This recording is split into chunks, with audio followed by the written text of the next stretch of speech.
বন্ধুরা, কল্পনা করুন আপনার জীবন দুটো ভিন্ন পথে চলছে। দিনের বেলায় আপনি একজন সাধারণ মানুষ, আর রাতের অন্ধকারে আপনি হয়ে ওঠেন এমন একজন যার সম্পর্কে কেউ কিছু জানে না। আজকের গল্প তেমনই এক মানুষের, যার নাম ভাস্কর। তার জীবনটা এমন এক ধাঁধার মতো, যা দেখে আপনি অবাক না হয়ে পারবেন না। চলুন শুরু করা যাক রাজা রাজা চোরা সিনেমার এই জার্নি।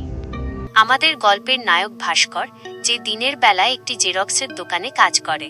তার জীবনটা আর পাঁচটা মধ্যবিত্ত মানুষের মতোই।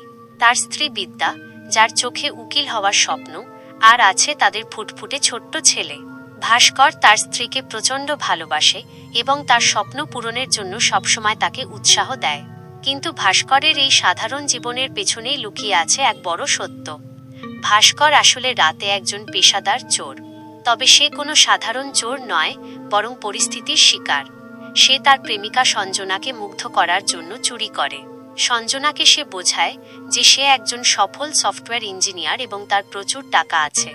আর এই মিথ্যাকে সত্যি প্রমাণ করার জন্যই সে রাতে একের পর এক চুরি করে। ভাস্করের দুটি জীবনের মাঝে ভারসাম্য বজায় রাখা খুবই কঠিন হয়ে দাঁড়ায়। একদিকে তার স্ত্রী বিদ্যার চাপ, যে একটি নতুন বাড়ি কিনতে চায়।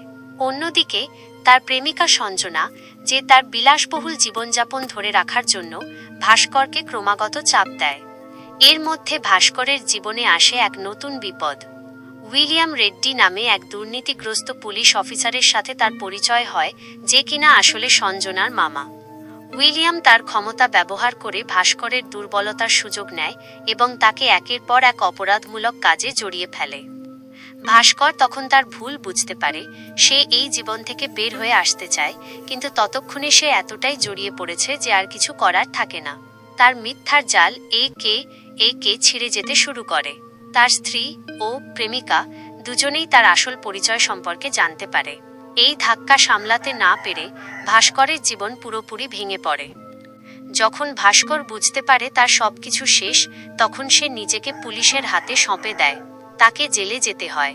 কিন্তু জেলের এই সময়টাই তার জীবনের সবচেয়ে বড় পরিবর্তন নিয়ে আসে। জেলের প্রতিটি দিন তাকে অনুশোচনায় ভোগায় এবং সে সিদ্ধান্ত নেয় যে সে একজন ভালো মানুষ হয়ে বাঁচবে। অন্যদিকে তার স্ত্রী বিদ্যা ভেঙে না পড়ে তার জীবনকে নতুন করে সাজানোর সিদ্ধান্ত নেয়। সে তার পড়াশোনা আবার শুরু করে এবং তার স্বপ্ন পূরণ করে একজন সফল আইনজীবী হিসেবে নিজেকে প্রতিষ্ঠিত করে। সিনেমাটি শেষ হয় যখন ভাস্কর জেল থেকে মুক্তি পায়। সে তার স্ত্রীর কাছে ফিরে আসে, যার জন্য সে একসময় সবকিছু নষ্ট করে ফেলেছিল।